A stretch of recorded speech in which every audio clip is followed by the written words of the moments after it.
नमस्कार आलोक जी। नमस्ते Saumya, how are you. Absolutely fine, always a delight Comic Con seeing के you. बाद हम लोग पहली बार मिल रहे हैं मेरे ख्याल से। जी कॉमिक कॉन मुंबई के बाद। जी। जैसे मैं कह रहा था, always a delight seeing you. हमेशा अच्छा लगता है। Pleasure on mine, and it's always fun to watch your videos or meet you in person, or speak to you over phones or over these calls over these recordings. It's always fun. Thank you so much. Hmm. Alok ji, आज हम दोबारा मिले हैं the drawing hmm. House पे। और जब भी आलोक शर्मा की बात आती है तो कुछ टॉपिक्स ऐसे हैं जो कि आने ही होते हैं। उसमें से एक बहुत मुख्य टॉपिक होता है कॉमिक बुक्स का। लेकिन आज हम हम्म। उस कॉमिक बुक के टॉपिक से स्टार्ट नहीं करेंगे। आज हमारे लिए जो विषय है वो काफी दिलचस्प है, इंटरेस्टिंग है, हॉट एंड हैपनिंग है। और अभी स्ट्रीम हो रहा है ऑनलाइन। और वो है Z5 पे आपका बनाया गया फायरफ्लाइज, पार्थ और जी। जुगनू। ये एक जी। वेब सीरीज है। हम्म। जो व्यूअर्स नहीं जानते हो, हालांकि मुश्किल ही होगा, जो इस वीडियो को देख रहे हैं, तो जो ड्राइंग हाउस को फॉलो करते हैं उनको पता ही होना चाहिए। 5 मई को, अभी कुछ दिनों पहले ही प्रीमियर हुआ है ऑन Z5। और आलोक सर द्वारा लिखित है ये सीरीज। मैं समझता हूँ कि रिव्यूज अच्छे आ रहे हैं, पॉजिटिव आ रहे हैं। मैं बताना चाहूंगा कि मैंने नहीं देखा है अभी, और इसी वजह अच्छा। से जो भी मेरे सवालात होंगे, जो कुछ भी मैं पूछना चाहता हूँ, वो खुद भी एक रिव्यूअर रिव्यूअर के तौर पे नहीं, बल्कि एक एक फैन, एक दर्शक के तौर पे, कि मैं क्या एक्सपेक्ट करने वाला हूँ, what exactly is it that I am going to watch online. हमें क्या देखने को मिलने वाला है, इस बार आपने क्या क्रिएट। मेरा मेरा मेरा कहना ये होगा सौम्या के बिना किसी एक्सपेक्टेशन के देखिए इसको। मैं ये कहूँगा कि इसमें बहुत कुछ है, इसमें मिथ है, इसमें मॉडर्न स्टोरी टेलिंग है, इसमें स्कूल है, इसमें नॉस्टैल्जिया है। इसमें बहुत सारी वो चीजें हैं जो हमारे दिल के बहुत करीब हैं, राइट। मगर जब आप बहुत सारी बातें कह देते हैं तो एक्सपेक्टेशंस बढ़ जाती हैं। कई बार वो काम कर जाता है और कई बार वो बहुत बुरी तरह से बैकफायर कर जाता है। तो मेरा हर किसी से यही कहना है कि आप प्रोमोज देखिए। मेरे ख्याल से बहुत ही इंटरेस्टिंग प्रोमोज बने हैं शो के। उससे एक बेसिक आइडिया आपको लग जाता है कि कहानी एक पहाड़ी गांव की है जिसका नाम भी मुक्तेश्वर है। भी मुक्तेश्वर की एक अपनी अलहदा सी दुनिया है। यहाँ एक सुंदर सा स्कूल है, इसमें पढ़ने वाले बच्चे हैं। फिर ये बच्चे किस तरीके से एक एक एडवेंचरस जर्नी में जाते हैं जहां उनको एक मैजिकल फ्रेंड मिलता है। उस मैजिकल फ्रेंड के थ्रू नई चीजें उनको पता चलती हैं।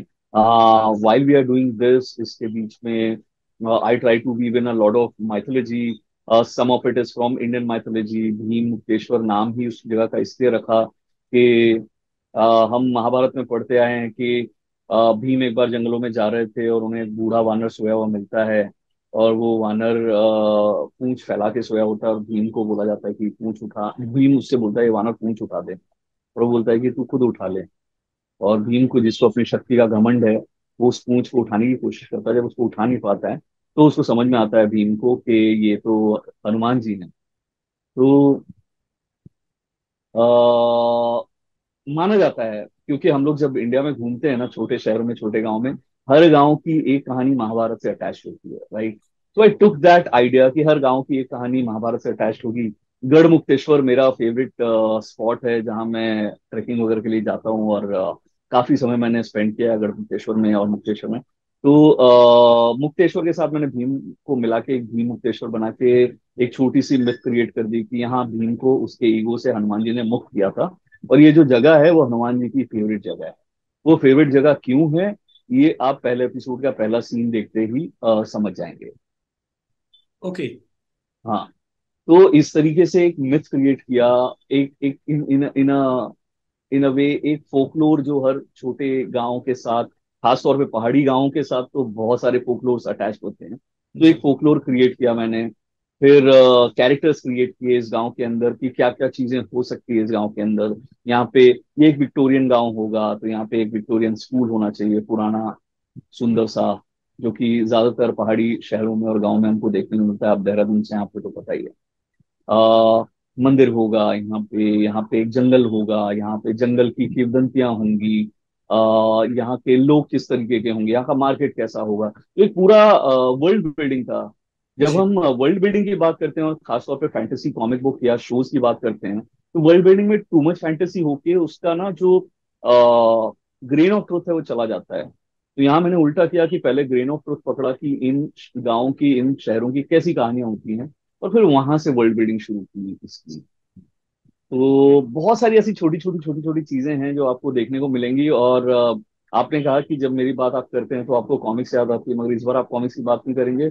मैं कहूंगा कि शो के अंदर भी आपको बहुत कुछ कॉमिक बुक रिलेटेड देखने को मिलेगा, जो कि एक तरीके से मेरा होमेज रहता है to the comic books that I grew up reading. तो वो भी उसमें आपको देखने को मिलेगा। तो आप इसको कॉमिक्स से अलग रख के देख नहीं सकते हैं। बिलीव मी, मुझे सुन के खुशी ही हो रही है, क्योंकि हम्म। वन वे और द अदर हम सब नर्ड्स हैं। और हम्म। जैसे कि आपने लास्ट अपने इंटरव्यू में कहा था, मुझे याद है क्योंकि मैंने आज बैठने से पहले भी थोड़ा सा उसको स्टडी किया था। Hmm. And you said this very clearly कि that was the time when being nerd wasn't being sexy. उस टाइम पे हम्म। आई हम्म। मीन हम उस समय को बिलोंग करते हैं, हम उस हम्म। एरा को बिलोंग करते हैं। समय की अगर बात की जाए, और अगर इसी टॉपिक पे हम कुछ समय के लिए और स्टिक करें, तो क्या आप बताना चाहेंगे कि कब एग्जैक्टली exactly आपने ये कॉन्सेप्ट बनाया, कब लिखा आपने ये कॉन्सेप्ट? तो हुआ क्या था कि मैं उन दिनों पंजाब गवर्नमेंट के लिए एक प्रोजेक्ट कर रहा था। ये एक म्यूजियम, एक्सपीरियंस म्यूजियम था, जिसका मैं खुद प्रोड्यूसर और डायरेक्टर भी था। तो उस दौर में मेरे एक मित्र हैं अनिमेश वर्मा, जिन्होंने सिया के राम किया हुआ है, उससे पहले देवों के देव महादेव किया हुआ है। ओके। हम दोनों ने साथ में हातिम किया था थोड़े समय के लिए। जी। तो हम दोनों की बहुत टाइम से ये बातचीत चलती रहती थी कि चलो साथ में कुछ करते हैं। अनिमेश भी हमारी तरह ही कॉमिक बुक रीडर है, तो हम लोगों की बात काफी होती रहती थी कि चलो साथ में कुछ करते हैं, साथ में कुछ करते हैं। जी। तो मुझे उसका कॉल आया, और एक हमारी कॉमन फ्रेंड है अमृत अमृत वालिया, उनका भी कॉल आया कि एक बार आके मिलो, कुछ करना चाह रहे हैं बच्चों के स्पेस में, so let's meet up and discuss. So I went there. There was a thread of an idea that was already there कि एक दादाजी होंगे या ग्रैंड पेरेंट होंगे जो बच्चों को कहानियां सुनाते हैं। हम्म। ये थ्रेड था, कॉमन थ्रेड था, जिसके ऊपर काम चल रहा था जब मैं पहुंचा। अनिमेश का मन था कि इसमें थोड़ा टाइम ट्रैवल डालते हैं, क्योंकि अनिमेश और मैं ऑलमोस्ट सेम एरा में बड़े हुए हैं, तो हमारे दिमाग में हमेशा इंद्रधनुष, स्पेस सिटी सिग्मा, उस तरीके के शोज बने रहते हैं। तो मुझे समझ में आ गया था कि इंद्रधनुष जैसा वो कुछ करना चाह रहा है। उस समय तक शहर कुछ फिक्स नहीं हुआ था, कुछ भी बहुत ज्यादा आइडियाज फिक्स नहीं थे। ये था बच्चों के लिए कुछ करना है, दादाजी एक कहानी सुनाएंगे या दादी कहानी जो भी है।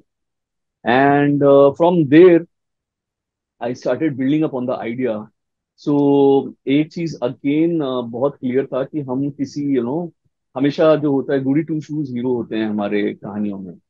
तो गुडी टू शूज, ओवर अचीवर, पढ़ने में बहुत अच्छा बच्चा है, उस तरह की कहानियां नहीं करनी चाहिए।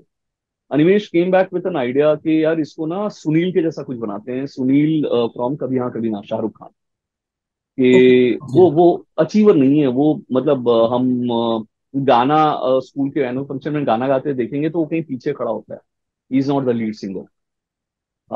We started thinking on that and मेरा अपना एक एक्सपीरियंस रहा है। I flunked my class 9 and that was a huge trauma for me growing up. मतलब मेरे हिसाब से मेरी जिंदगी का बहुत बड़ा सेटबैक था वो। उसके बारे में मैंने खजाना के कलेक्टर्स एडिशन में भी काफी डिटेल में लिखा है। तो मैंने सोचा कि क्यों ना उस ट्रॉमा को निकाल के चैनलाइज किया जाए।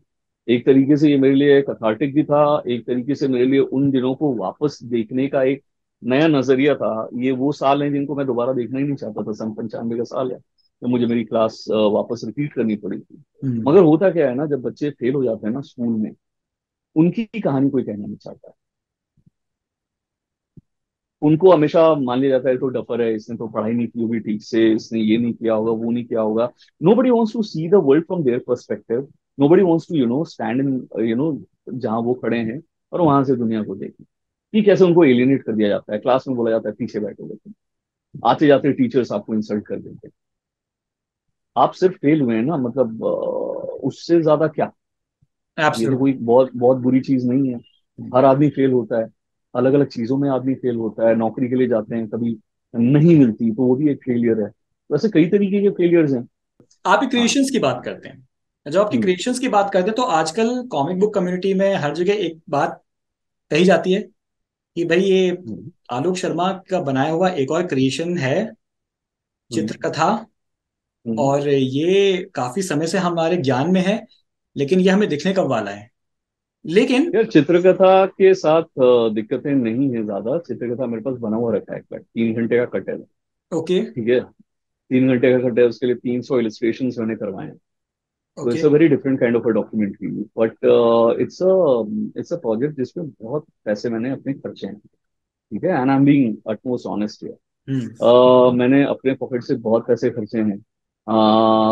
अभी भी उसमें एक अच्छी बड़ी अमाउंट और लगेगी। उसका जो फाइनल ग्रेडिंग है और मिक्सिंग है जो मुझे करनी है, क्योंकि मिक्सिंग का चक्कर ये है कि जब मैं चित्रकथा शूट कर रहा था, इंडिया में सब जगह बिल्डिंगें बन रही थी 2008, सब जगह रेनोवेशन हो रहे थे, तो बहुत नॉइज है मेरे ऑडियो में, जो मैं क्लीन करवा रहा हूँ धीरे धीरे धीरे धीरे। अब ओके। चक्कर क्या है कि ये सारी चीजें बहुत एक्सपेंसिव प्रोसेस हैं, और ये आर्काइवल फुटेज है, इसको मैं ऐसे ही नहीं रख सकता, इसको बहुत लेवल पे क्लीन करना है। जब मैं शूट कर रहा था तो 720 की वॉज द हाईएस्ट रेजोल्यूशन, तो 720p में शूट हुआ है ना। हम्म। HD ये आता था 170, उस पर शूट किया है। अब वो HD तो रह नहीं गया, अभी तो 4K में चीजें बन रही हैं, तो उसको हाँ। मेरे को अपग्रेड करना है। बहुत सारे ऐसे छोटे छोटे चीजें हैं। हम्म। कंटेंट वाइज प्रॉब्लम नहीं है, कंटेंट वाइज इट्स लॉक, उसको मैं बहुत ज्यादा शेप नहीं करूंगा। लेकिन उसको अपग्रेड करने के लिए, उसको फाइनल ग्रेडिंग करवाने के लिए, साउंड मिक्सिंग के लिए अभी भी तकरीबन, I am telling you the amount openly, 10 lakh रुपए मुझे ऊपर चाहिए। मैं ऑलरेडी कुछ 28 लाख रुपए उसमें लगा चुका हूँ मेरे पास। It's a very expensive project, and I do that. मैं 10 कोई मुझे देगा नहीं देगा मुझे फर्क नहीं पड़ता, मैं मेरे पैसे डाल के बना लूंगा उसको। मगर मैं एक प्रोजेक्ट बनाऊं 30 35 लाख रुपए 38 लाख रुपए में, उसको मैं फ्री में या नुकसान में किसी को क्यों दूं, किसी भी OTT को क्यों दूं, या ओके। मैं उसको फ्री में कहीं भी शेयर कैसे कर सकता हूँ? वो बहुत डिफिकल्ट है मेरे लिए शेयर करना। हाँ हाँ। कमर्शियली भी नहीं, मेरा ये कहना है कि उसकी वैल्यू तो होनी चाहिए, उस प्रोजेक्ट की वैल्यू तो होनी चाहिए। बिल्कुल। और सर, जब तक वैल्यूएशन ठीक नहीं होता है, I don't mind selling it for cheap, I don't mind incurring losses on Chitrakatha, because it's a passion project, वो पैसों के लिए बनाया ही नहीं गया है पहले। मगर फिर भी किसी चीज को फ्री में थ्रो कर देना मेरे बुक में सही नहीं। तो once I get a buyer who is ready to become a partner, I am not even asking for a lot of money, I am hmm. Saying be a partner with me in this. I'll release it tomorrow if you have a partner. आपने अभी revival era की बात करी है, जो जो publication में आया है, जो कॉमिक बुक इंडस्ट्री में आया है post covid, post hmm. Covid lockdown, तो आप इसको कैसे देखते हैं? You are seeing so many different publications, so many different people, passionate people coming into the industry, making it an industry. क्या कहना है आपका इस बारे में? देखो यार, I know it might be controversial, और आजकल तुम बहुत कंट्रोवर्शियल टैगलाइंस डाल देते हो अपने वीडियो में। तो मेरा मानना है कि इसको इंडस्ट्री तुम बोल ही नहीं सकते हो। हम्म। हमारी टोटल सेल जो है ना, उससे ज्यादा की सेल एक पान वाला महीने में करता है। बेशक। ठीक है, हमारी जो पूरी तथाकथित इंडस्ट्री की जो सेल है ना, उससे ज्यादा की सेल एक बढ़िया पान ठेला होगा ना आपके शहर का, देहरादून का, हम्म। बम्बई में बताओ, वो कर लेता है महीने में। ठीक है, और फिल्म इंडस्ट्री जिसको कहा जाता है, उसे भी इंडस्ट्री का दर्जा सरकार ने दिया नहीं। ठीक है, क्योंकि उसका भी जो स्केल है ना, वो इतना छोटा है कि इंफोसिस का क्वार्टरली टर्नओवर जो है वो उससे ज्यादा है।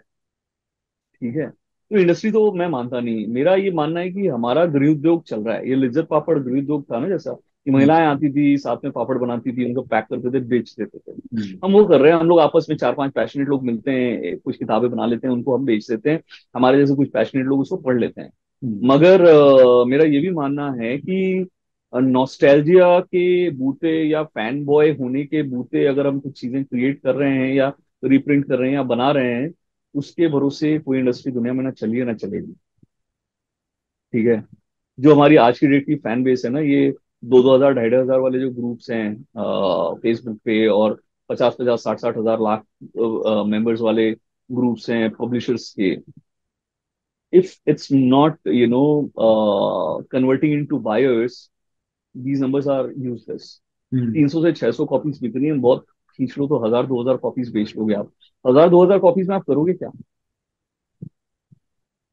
आपको नया फैन बेस बनाना पड़ेगा। Fan acquisition and fan retention, something that was happening in the 90s, वो नहीं हुआ है यार, वो कोविड के बाद भी नहीं हुआ है ना। तो हम्म। वो है ठीक है, मतलब 50-60 लाख रुपए की कॉमिक्स अगर बिक गई होगी तो बिक गई होगी, मुझे तो नहीं लगता 50-60 की भी बिकी है। ठीक है। और 50-60 लाख रुपए की कॉमिक्स बेच के अगर ऐसा लगता है कि इंडस्ट्री रिवाइव हो जाएगी, तो मुझे नहीं लगता ये बहुत अच्छे संकेत है। इंडस्ट्री को रिवाइव आप तभी कर सकते हो जब आपके पास एक नया फैन बेस तैयार हो रहा हो, और आपके पास नया फैन बेस नहीं हो रहा है तैयार। और ये मैं सिर्फ पुराने पब्लिशर्स की नहीं बोल रहा हूँ, नए पब्लिशर्स के लिए भी बोल रहा हूँ। ओके, इसे में इंडस वर्स क्या करेगा अपने उस फैन बेस को? इंडसवर्स भी पैशन प्रोजेक्ट है, जिसमें हम अपने पसंद की कहानियां कर रहे हैं। हम वो कहानियां कर रहे हैं जो हम खुद पढ़ना चाहते हैं। ठीक है, मेरा हमेशा से मानना रहा है एज अ क्रिएटर, मैं वही कहानियां बोलूंगा। और ये शुरू से, मेरे करियर की शुरुआत से है, मैं वही कहानियां कहूंगा जो मैं सुनना चाहता हूँ। हम्म। जब हम रोल नंबर 21 कर रहे थे, तो उस समय रोल नंबर 21 जैसी कोई चीज नहीं थी। उससे पहले जब हम लिटिल कृष्णा कर रहे थे, तब तक माइथोलॉजी भी नहीं हो रहा था ठीक से इंडिया। हम्म। एक लेजेंड ऑफ प्रिंस राम आया था अपना, जापान वाला। उसके अलावा कुछ भी ऐसा नहीं था। हनुमान एक आई थी मूवी। उसके अलावा कुछ भी ऐसा नहीं था जिसको कि लेके आप रन कर सको। लिटिल कृष्णा 2008 में लॉन्च हुआ था, 15 साल के बाद आज भी उसको देखने वाले बच्चे एग्जिस्ट करते हैं। So hmm. It's timeless. अगर 15 साल का पीरियड आपने क्रॉस कर लिया तो इट्स टाइमलेस। तो हम्म। जो भी प्रोजेक्ट्स मैं करता हूँ, चाहे वो एनिमेशन हो, फिल्म हो, शोज हो, कॉमिक्स हो, जो भी हो, इनफैक्ट जो आर्टिकल्स मैं लिखता हूँ, ये हम्म। वो चीजें हैं जो मैं पढ़ना चाहता हूँ। तो इंडस वॉइस उसी चीज का एक एक्सटेंशन है कि कॉमिक्स करनी है, न्यू एज कॉमिक्स करनी है।